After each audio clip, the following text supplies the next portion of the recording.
Is it bullet hell? Is it heaven? You decide. Are we gonna grace or die? Kendrick Lamar Duckworth, also known as K. Kendrick Lamar, OK Llama, Mr. Morale, GNX, the dude goes by way too many names, and is probably the most celebrated rapper of his generation. You've probably heard of him. He doesn't really release music too often, but whenever he does, he sorta has a massive resurgence each and every single time. And as of recently, he has been on an unprecedented run of music, beef, and performances that have almost undeniably solidified him as one of the greatest, if not the greatest rapper of all time. Touhou Project, or more officially known as Project Shrine Maiden, is a long-running bullet hell shoot-'em-up straight from Japan, and is known for its colorful cast of characters, boatload of music, and the endless sinkhole of fanworks that have accumulated in over 29, going on 30 years of internet prevalence. Now, at first glance, these two things might not have much in the way of connection, and in fact, they don't! They really don't. But, what can I say?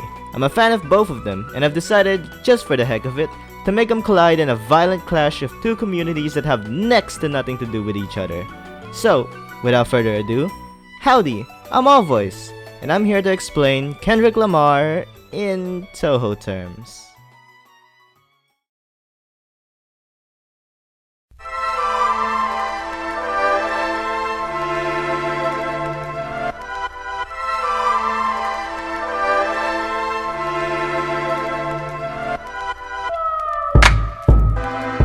Released on the later half of 2010, Agatha Chris Q, going by the moniker of Q.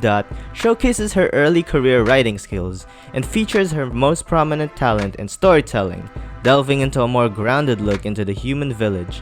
The project also has her recounting her past lives and relationships, along with grappling with the fear of drifting apart from the people closest to her.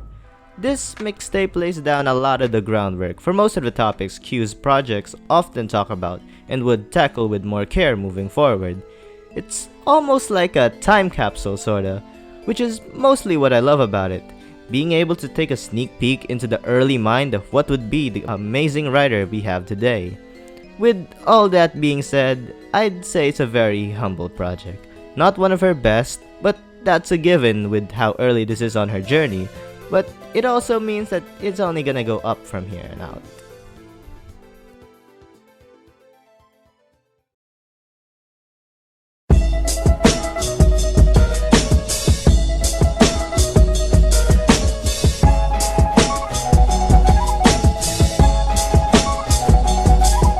And about a year later comes Suzu's first studio album. Debuting on her label Suzanan Entertainment, this album explores the life of Kozusu Motori, growing up in the human village, divorced from the ordinary happenings of the outside world.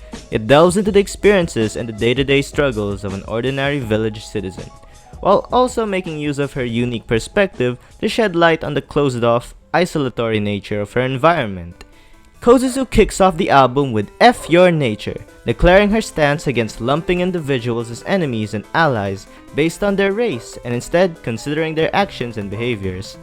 And for the rest of the album, Kozusu takes us on her journey on discovering the ins and outs of Jinsokyo, along with her ever-expanding worldview.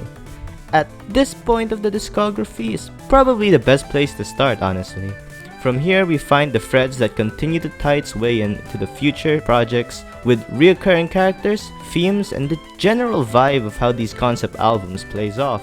Scroll 80 is only the first chapter of the grand narrative being told between these albums, and is a glimpse into the storytelling masterpieces yet to come.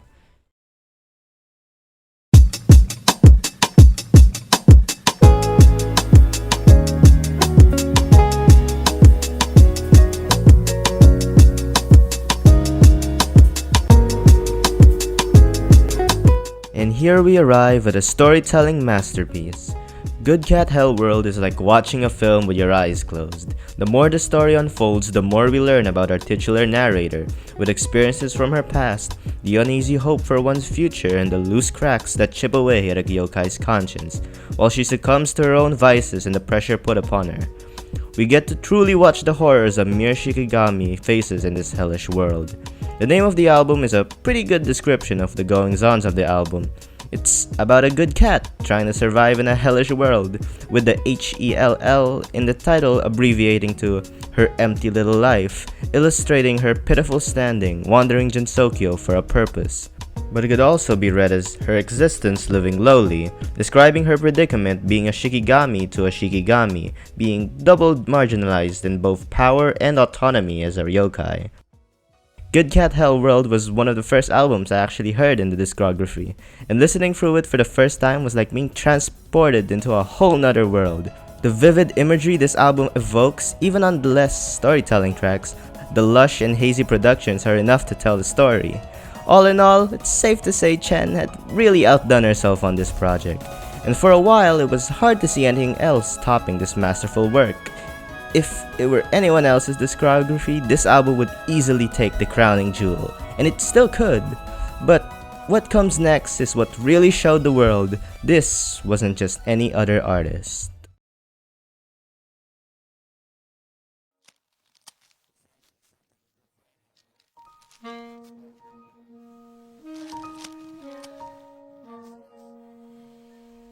The bullet is a prisoner to the user that casted it. Its only purpose is to fire and destroy everything around it, in order to protect itself from the enemies. Whilst following the rules of the game, the bullet begins to notice ways to survive. One thing it notices is how much the combatant shuns it, but praises the Danmaku. The Danmaku represents the harmony, the thoughtfulness, and the beauty made from the bullet. But being isolated all its life, the bullet sees the Danmaku as weak, as combatants try to graze them to their own benefits. Already surrounded by the rules, the bullet begins to go work on the spell card, which systematizes it. It can no longer read its own thoughts. It's trapped. When trapped inside boundaries, certain ideas begin to sprout, such as going home and bringing new ideas to the battlefield. The result? Petals begin to blossom, breaking the cycle of monotony. Finally free, the Danmaku shine light on the battlefield in ways the bullet could have never achieved, ending the internal struggle. Although the Danmaku and the bullet are completely different, they are one and the same. What's your perspective on that? Mima? Mima? To Graze a Bullet is a sprawling masterpiece sitting atop an interconnected web of concepts and stories dealing with the separation from one's community, exploitation, deep depression and anxiety, suicidal thoughts, and the propagation of all of these problems by a system that prioritizes maintaining the status quo. I don't think I have enough time to give this album justice. If I had to explain even a fraction of the ideas present in this album, it'd take me over an hour. That being said, I think the poem at the end comes closest to aptly summarizing the general concept of the album, describing the journey of a bullet into Danmaku with all the trials and tribulations and the outside forces that inflict their will during the process. And that's just one dimension of the sprawling world created in this album. It isn't rare to find people naming this Kurosami's greatest work, and although some might say it's not for easy listening, I don't. This album is one of my favorites from her discography, and to this day, I still find something new to love about this album. Listening to this album for the first time was truly an experience I could never take back. To Graze a Bullet is truly one of the greatest works of not just hip-hop, but of music as a whole.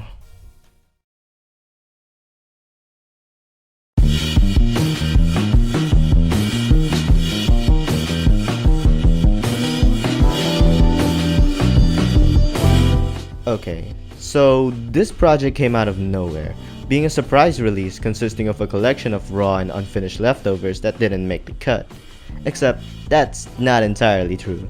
So during the press tour and promotion of the Graze a Bullet, Kursame often did some live performances, and in these live performances, she mixed in a few songs from the album and had a few other songs that were unnamed and unreleased.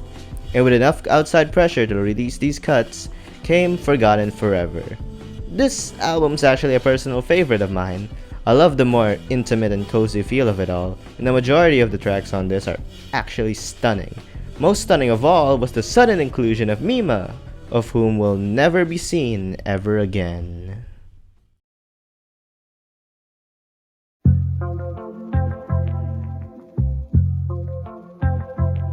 Jensokyo, God bless you if it's good to you. Jensokyo, please take my hand. Can you help me understand? Kirasame's darkest opus.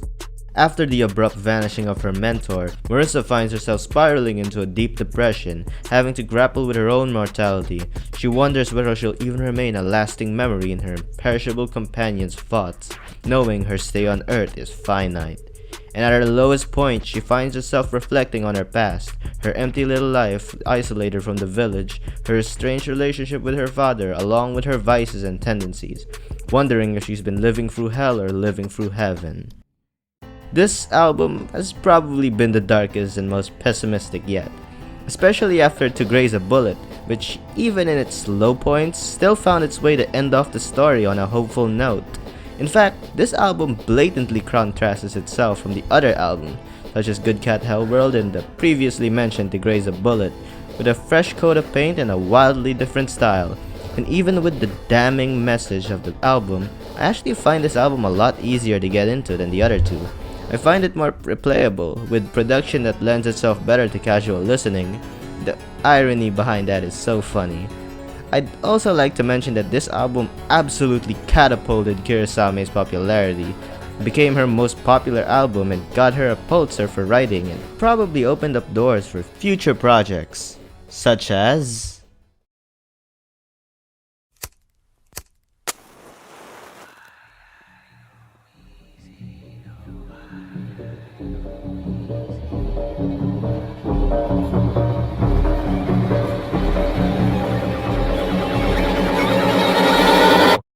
Late to early 2018 began the production of the Maria Studios produced film Scarlet Devil, and under the helm of director Sanai Kugler, she enlisted some help with the soundtrack from the critically acclaimed rapper-songwriter Remy Scarlett. Now, in the movie, the story has the dead princess Remilia Scarlett, a descendant of Tepes, inheriting rulership of the Scarlet Devil Mansion, and the conflict of the movie has her overthrown for the title by her long-lost relative Flandre, who defeats her in a rap battle. So yeah, it was pretty good. The album, on the other hand, is a journey of discovery, fall, and redemption, ending in celebration. The tracklist is predominantly filled with features, with Remy taking more of a director role with curating the album. Overall, Scarlet Devil, the album, is a fun listen with a bunch of bops and hits that, although is less conceptual than other works in her discog, is still very story-driven. Reimu solved the incident, but she is not your savior. Sakia gave you advice and dab, but she is not your savior. Marissa said borrow the money counter, but she is not your savior. Yomo made you fake her votes, but she is not your savior. She is not your savior.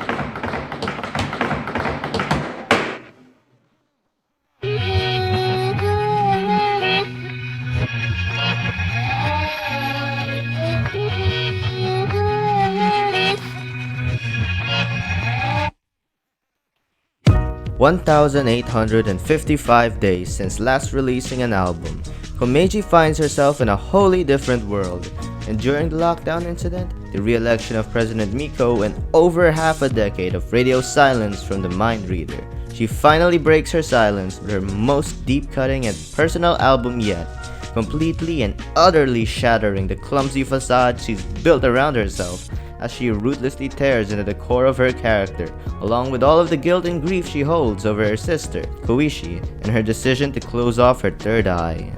The album itself is split into 2 discs, dividing the 2 halves of her healing journey. The first half being The Big Slippers, a play on the phrase "slipped my mind." We see Satori from the outside looking in, slowly chipping away at her surface world. We find her being defensive and constantly deflecting questions to her character back onto the world, and constantly bragging about her isolated home life and holding it with much pride. Along with her in this journey is her therapist, Erin Tolley, who's guiding the sessions, along with Kodak Scarlet, whose struggles and issues run parallel to Satori, and of whom serves as a case study of the type of person Satori sees herself as.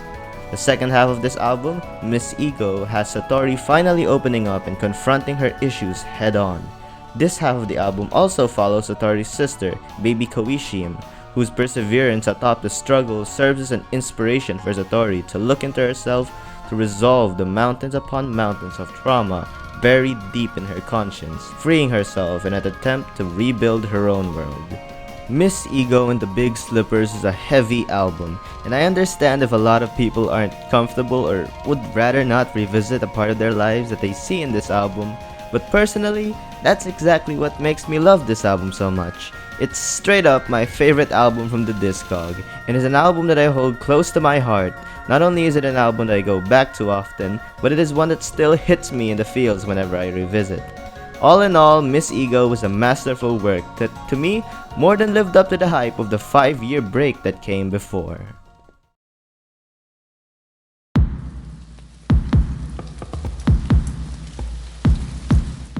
Kenny Lamar is often a very mysterious artist. Up until now, we've only been discussing her albums, but something very important happens in the time between Miss Ego and the next album. Here we find the more than a decade-long subliminal war that has been brewing in the background between 2 of the biggest rappers in the game that had only just recently bubbled into the surface. Now, in all honesty, I don't think I'm entirely equipped to fully discuss the battle from beginning to end, but there are some added context needed for the coming album. So what I'll do is briefly summarize the timeline of shots fired from both sides of the war, and that starts with Bullet Hell Shooter from Drake She Grey Hinanawi featuring J. Cole. Now, this one wasn't actually a diss, but it did declare the big tree that would end up triggering the battle in the first place. And after that came Don't Like That from Fortune and Business Booming's album We Will Rob You featuring Kenny Lamar. The first direct shots was released. Kenny is utterly appalled by the notion of the big tree, declaring, "It's just big me," along with a whole slew of other disses. The first person to respond to that was J. Cole with 9-Minute Chill, and immediately after releasing the diss, J. Cole went cold and bowed out of the fight immediately.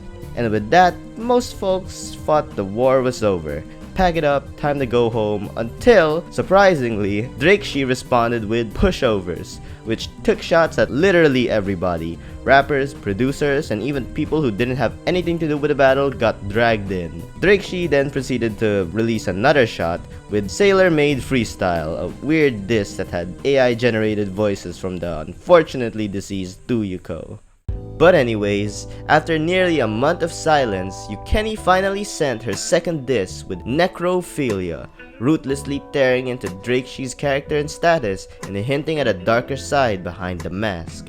And Kenny wasn't done, quickly releasing 666 in SDM, warning Drake She not to take it too far or dire consequences await.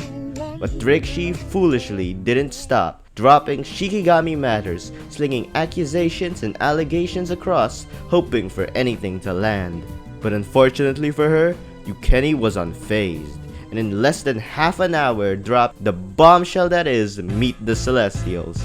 In this song, Kenny, in an almost sadistic manner, peeled off layer after layer of dirt on Drake She, verse by verse revealing Drake She Grey Hinanawi's deepest, darkest secrets. But before she even had time to react, in 24 hours, Kenny dropped a second bomb with Not Like You, a systematic destruction of Drake She, layered over a crisp and bumping beat, screaming victory lap, dancing on Drake She's grave. And finally, we end off the war with a wet fart of a response from Drake She, with The Eye Part 6. And that's a super summary of the war. Generally, the fight was pretty one-sided, with Drixie constantly being put on her back foot, having to defend herself after every disc released. Anyways, now we're all caught up, it's time we get to our final album on the list.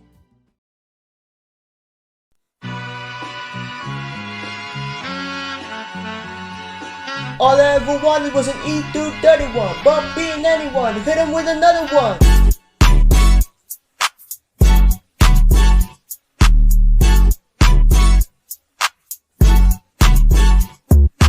And blazing right after an incredible year of music, handing out the ass-whooping of the century, Yukeni decides to end off the year with her surprise album, E231, named after her trusty vehicle and weapon, JR East's E231 1000 series. The album is a lot less conceptual than her other works, being more concerned with showing off the talent of her community and carrying out its sound and style, lavishing in the grand, meticulously crafted production, ranging from hard-hitting and visceral to serene and beautiful.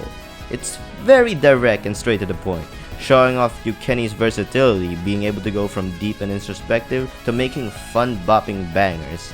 As a whole, E231 is a distillation of the decades worth of craft and hard work, and after reaching the apex of her popularity, Yukeni is simply basking in her flowers, the respect and the accolades, staking out her place in the scene and defining her legacy in the most unapologetic way possible. So, I guess that's it for the discography. I'll be honest, when I first started drawing a bunch of Toho characters on Kendrick covers, I didn't expect for it to lead to anything. And at the time, I was kinda just picking characters that I felt kinda fit the album I was drawing at the time. But now that I'm here and actually trying to write them all together, I've realized just how much of a disjointed mess this is. One minute you're following Chen on her fantastic journey, and next minute Marissa's having a mental breakdown. That's to say there probably isn't a single Toho character that could completely stand in for Kendrick. But if I had to narrow it down to one character, I have all but one to pick. But to understand why I chose this character, we'll have to delve into a certain Kendrick song. So, without further ado, let's talk about it.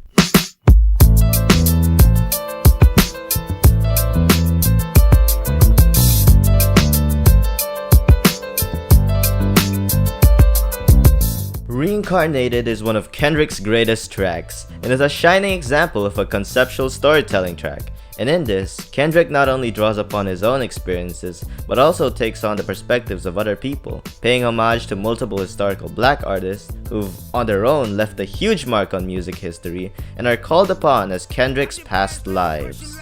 Running me up, reincarnated on this earth for 100 plus. Body after body, lesson after lesson. Let's take it back to Michigan in 1947. The first two verses are dedicated to these past lives, showing his prevalence in music history, and it's only until the last verse that we find out where it's all leading up to. The last verse has Kendrick returning to himself and having a dialogue with a father figure that could be interpreted as God. Kendrick is presenting all of his good deeds as if he were put in a mission, and his time on Earth was to fulfill it. In this context, Kendrick Lamar is a person assigned by a divine higher-up to be reincarnated over and over again to accomplish his mission, constantly writing and sharing their work to the world. And if you haven't already been spoiled by the time-lapse in the background, in my opinion, the closest Toho character to Kendrick Lamar is none other than Hieda no Akyu, aka Agata Chris Q, who was probably not that hard to think of. Hieda no Akyu is the 9th incarnation of the Child of Miare, a position she holds after a deal with the Yama, celestial beings who administer the afterlives and are the judges of the deceased.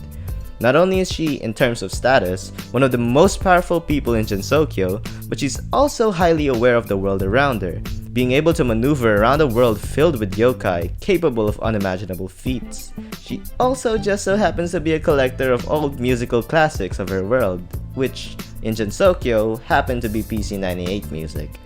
No other character in Toho is more entrenched in writing than Akyu. I mean, she's had several lives of experience on it.